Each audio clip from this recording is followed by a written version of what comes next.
Your home might be a valuable retirement asset to help create income, but it also might be tricking you. And the reason I say that is because my parents have a home that they currently live in. They have a really healthy net worth, but it's tricking them because they never plan to sell their home. They love their home. They live in Malibu, California. It's a beautiful home. Now, many of you know the story, but they were burned by 4 financial advisors, which is why I became a financial advisor. Now, they're currently in their home with no intention to ever sell it because they love where they live. But having a healthy net worth and a healthy home value does not mean that you can create any income with it in retirement.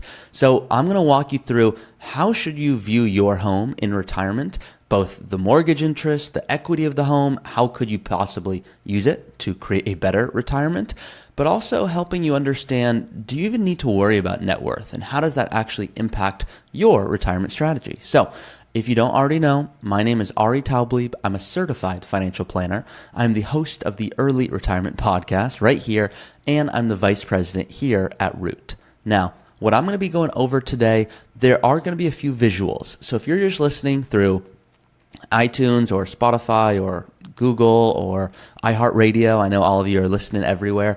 Well, that's totally fine, and you can certainly do so, but there might be a few spots where you go, ooh, I don't know exactly what you were referencing there. I will do my best to explain it, but there might be a few visuals you want to see. So with that being said, I like to start by always going over a comment of the week, a review of the week, before hopping right into the content. Now, the reason I want to start with this image that I have up on my screen right now, and you can see it here once again, if you're just listening on the podcast app, I will explain it for you, which this comes from another financial advisor.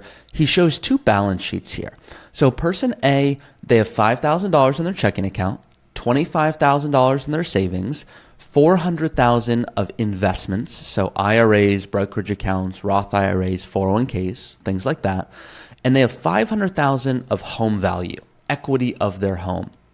So their total assets is $930,000. But you can see they have a credit card with $1,000, so not a huge credit card bill, and a mortgage with $429,000. So they have a significant mortgage with a liability total of $430,000. Their net worth is $500,000 when you take all of their assets minus their liabilities. Okay, so just keep that in mind. So person B has checkings of $2,000, savings of $3,000, investments of $10,000. So that's $390,000 fewer than person A. But their home value is $770,000. That's $270,000 higher than person A. Person B has credit cards of $35,000 and a mortgage with $150,000. So their total assets are $785,000 and liabilities is $185,000.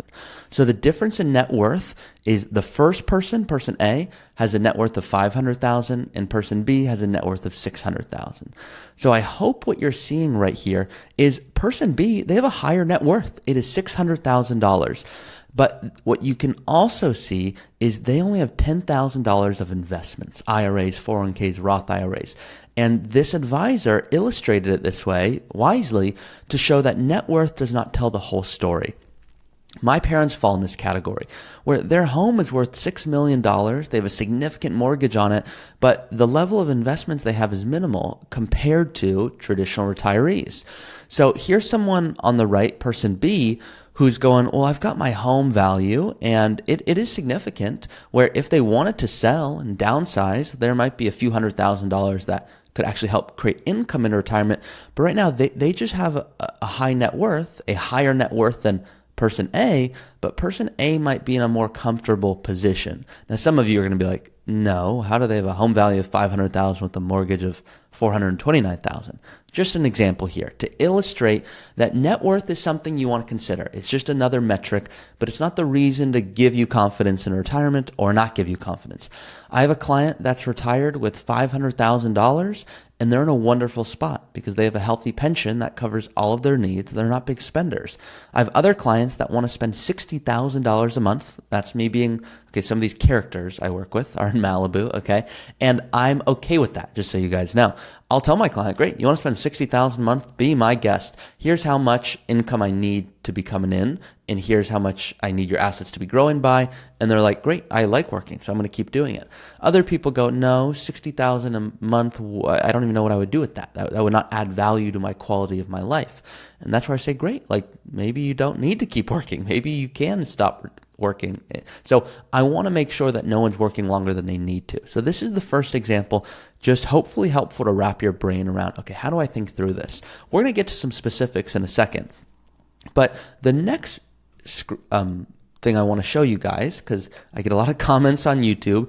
Some of the comments I get, as you guys can imagine, once again, I'll use the word characters, okay? So this is coming from Dave, DE Boy5726. He says, if you don't have $3 million, don't retire. You'll be back to work real fast. Now, that might have happened to Dave, DE Boy5726. Maybe he doesn't have $3 million and he realized he wanted to spend way more when he retired and his assets went down too quickly because maybe he retired early, let's say 55, and he realized that healthcare costs were more than he thought. Travel was going to be to the extent that he maybe was not expecting. And at the same time, markets were going down. And so now maybe he spent too quickly and now he has to go back to work. But that could have been his situation. I see that. I see people come to me that retire early, but they retire too early, run the risk of running out. And that's why not everyone loves me in the advisor world. But I will joke and say I'm the meanest financial advisor because I just don't want you to run the risk of running out. I want you to get the most out of your money. I don't want you working longer than you need. But I will be the first person to say, I need you to work 2 more years so you can actually spend what you want the rest of your life without run the risk of going, hey, did I retire too early? And what if markets do this? And so I'll be the first to say that. And I'll be the next person to say, why on earth are you working? You told me you didn't have children and you don't want to die with $10 million. So if you don't fly first class, I'm going to be pissed because you told me this is what you wanted to do. I will do both sides. Now, the important thing to understand, once again, you don't need $1 million or $2 million or $3 million or $5 million. You need to replace your income. That is how retirement works. So my parents have a very healthy home, high net worth, but once again, it's not going to create income. They don't want to sell it. They enjoy that property. So for people like you, if you're listening right now, here's when real estate is used as an asset. So there's a few situations. The first one is, are you planning to sell your home at any point? Because if you plan to sell your home, and just so you know, there's a capital gains exclusion. So if you bought your home for $500,000 and you sell it for $1 million and you're a married couple, that $500,000 of gains, that's just completely tax-free. You don't have to worry about that. Anything above that, well, then there's capital gains at the traditional 15%. So depends on your income. For most of you, 15%. So if you bought a home for $500,000 and now it's $1 million and you sell it, well, there's going to be commissions and taxes and things that, let's assume you're walking away with $800,000. Well, if you walk away with $800,000, which is very conservative, it would be more than that, just hypothetical here, hyperbole, shoot me, okay? So $800,000. Now what you can choose to do is buy a home, and you can say, do I get a mortgage? Do I buy it outright? But if you buy a home for $400,000, well, that's $400,000 that just went to your investments that can create income. So maybe it makes sense to use real estate as an asset. But the first question to ask yourself is, where do I want to live in retirement? What does my lifestyle look like? Not letting what a lot of people do is go, well, I'm going to sell this home and downsize so I have more income in retirement. And there was one case with a client that I said, you could do that, but you're okay if you don't sell the home. And they're like, wait, so I don't have to? I go, no, here's how much income it would create. And the spouse was like, well, that's a lot more income, honey. Maybe we should do that. And they went through a big budget and expense sheet with us.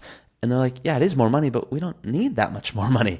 And so because of that, they decided to keep their home. So just in that one conversation, they realized maybe we don't sell our home. And they were close to doing so because they thought they needed more income. So that's why you want to make sure you're thinking through this properly. Now, some of you go, well, I want to rent it out. You can absolutely rent out your property. You could buy a new property. You can get really creative here, but I don't want you to make this mistake, because I see it more often than you could imagine. And I see a lot of situations. The main situation I'll see is someone goes, Ari, I think I'm going to maybe travel. And if I do extensive travel, I want to rent out my property. I say, great, go rent it out. And they're like, I think I could bring in $3,000 a month. I go, awesome. That's $36,000 a year. I go, what is the total cost you're putting in? They're like, what? I already put most of the costs in. I'm like, no, what are the costs, for example, upkeep, cleaning, roof leaks, that kind of thing? They go, okay, probably in the range of $1,000 or so a month on average. I go, okay, so you're taking home $24,000 a year from this property. How much is it appreciating by? They're like, what? I go, how much is it going up in value by? They go, well, historically about 4% per year. I go, okay, that's fine. So $24,000 a year, that's almost like the dividend. $24,000 is coming in automatically. And they said it's growing, not a ton, but it's growing. So maybe their all-in return, call it your total return, is in the range of 8%. And that was the case for them. So 8% was the total return of their property. And I asked them, how much time and energy and hassle does this take? And they go, well, sometimes the property manager doesn't do a great job, so I have to worry and check in on that. I go, well, what if you could generate 6%, but it caused no hassle at all? It's just coming through your investments properly through dividends and interest and things like that. They go, well, I don't know. I kind of like the 8% or so that you shared that I'm getting right now. I go, great. Then maybe we stick with that. And maybe for you, it's worth having to deal with the property manager and be traveling, worrying about the roof that might leak. Because some people want that extra 2%. I have other clients that go, am I going to be okay if I get 6% instead of 8%? I'm like, yes. They're like, well, then I don't want to worry about that stuff. I want to go travel and do what I want to do. So it's not me saying real estate's good or bad. This is me saying, I want you to start thinking through how much time and energy and hassle, what returns are you looking for? Because anyone can say maximize return. Well, if you really want to maximize your return, go work 30 more years. Like, your return will be awesome. But that's not the point of this. The point is understanding when can you start to scale back and do what you actually want to do. So equity in the home, rental properties, that's how I want you to think about it. In terms of write-offs, some people go, well, Ari, I don't want to pay off my home in full because I've got mortgage interest. I get to write that off. I've got property taxes. I know I can only do up to $10,000, but it's a really helpful thing for my tax situation because of the healthy income I'm in. And I said, great. What about when you retire next year and your income is practically zero? They're like, what are you asking? I go, well, if your income's zero and we need to create income, but you have a brokerage account, yes, you can still keep that mortgage and we can write off interest. Is it as valuable because you're not in a healthy tax bracket? No, it's not as valuable, meaning it's not saving us as much in taxes. But how much better would you be sleeping if you didn't have a mortgage? And they're like, what did you just say? Yeah. How much better would you be sleeping if there's just no mortgage? They're like, to be honest, I would be sleeping better because it's just kind of our last big debt, last big expense. And I said, okay, good to know. I don't want you to pay it off. And they're like, well, why'd you bring it up then? I go, well, I want to quantify so you can understand the magnitude if you did pay it off in full. And they're like, well, I'd have to sell a lot of investments to do that. I said, yes, you would. And here's what it would do. And they go, well, and I showed them and I said, here's the impact. And they go, well, that's bigger than I thought. I think that I'd worry a lot less. Just seeing this on paper, I'd still be okay. Could I do better if maybe I left my 5% mortgage rate just as is and invested the rest? Yes, but I think I just would feel a lot better. And so my job is to show my clients, hey, here's the magnitude. If I did this for you, it would save you about $70,000 over the course of your lifetime. And some clients look at that and hear it and go, not a big deal. I mean, it's a lot of money, but over the course of my entire life, you know what? I'd just rather pay that thing off. Other clients go, well, that's an $800,000 decision by me keeping the mortgage or paying it off. So I'm going to keep it because I understand that's going to mean I'm going to have a very different retirement. And it's completely based on your mortgage, your interest rate, where you're at in life. So regarding your personal mortgage, should you keep it? Should you invest the rest? How do you think through that? That is an exercise, and I actually have a video dedicated to that. So I will link that right here if you want to see a full case study of how I approach that.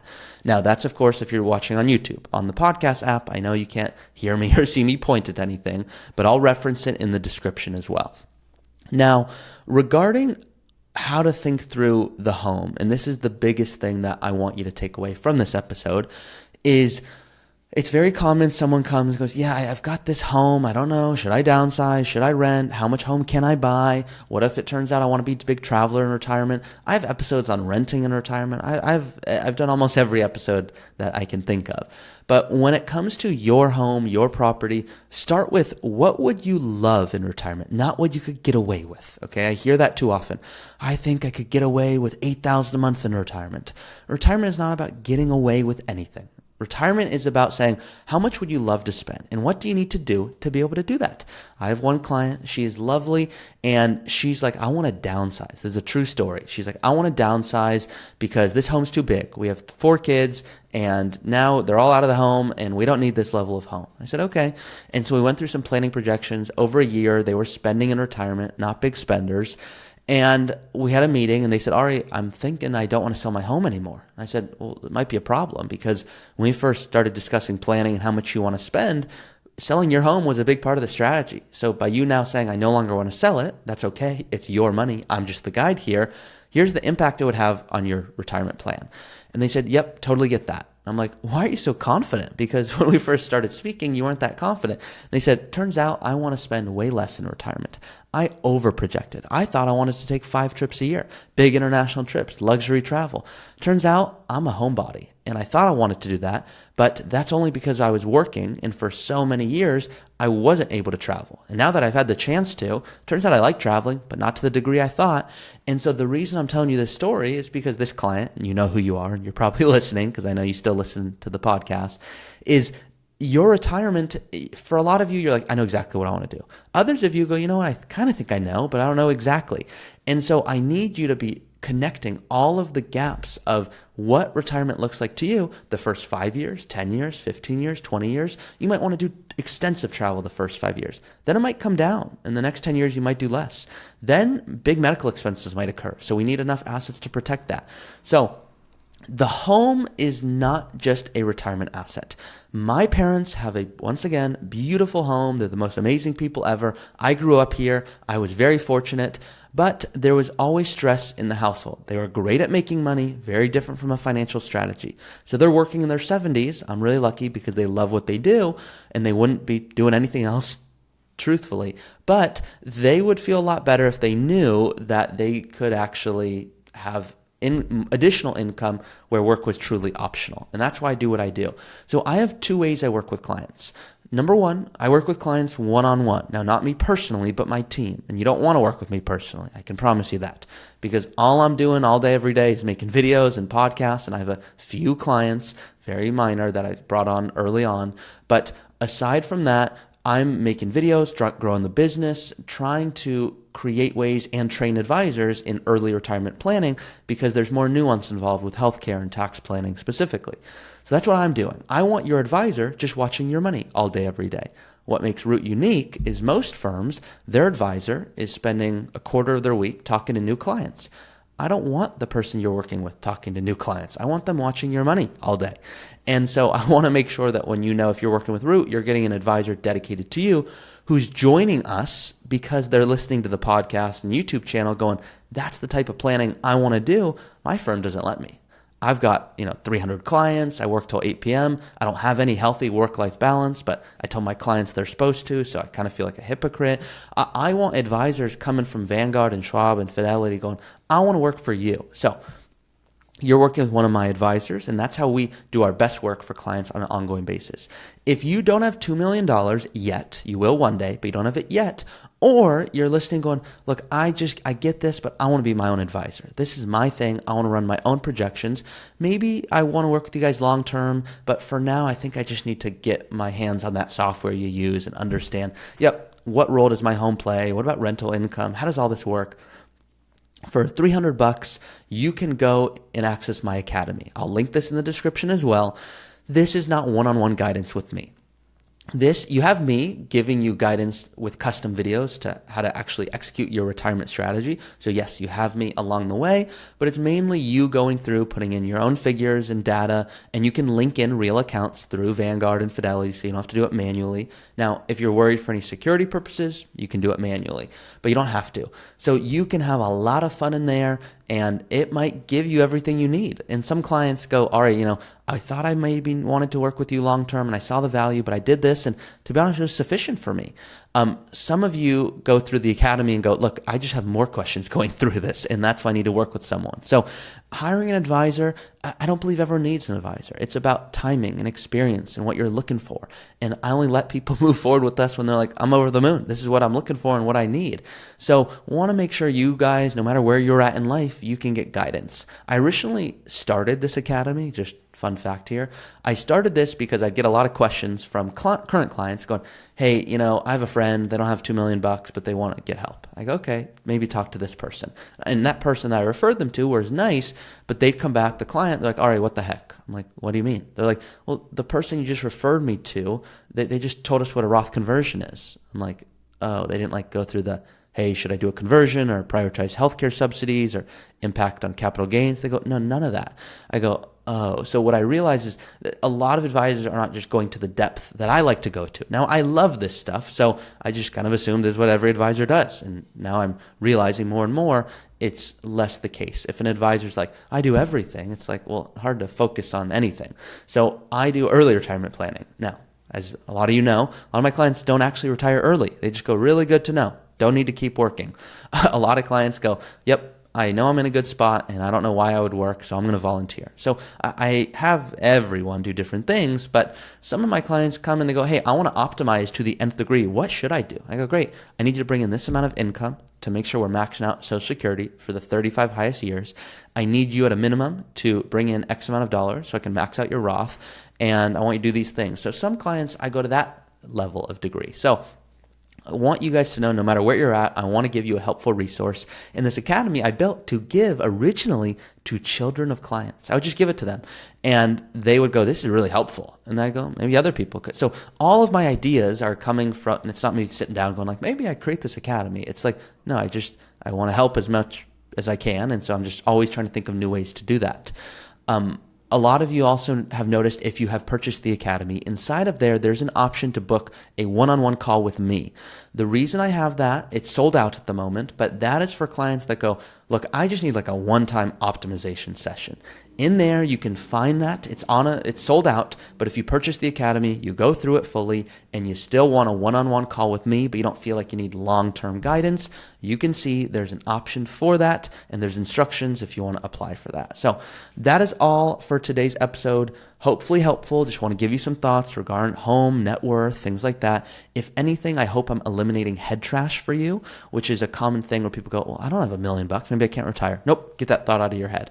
Some of you go, yeah, I've got this home, but my net worth is it's so high. I think I can retire whenever I want. It's like, nope, you don't have enough income to create in retirement. So hopefully this was helpful and I'll see you guys next time.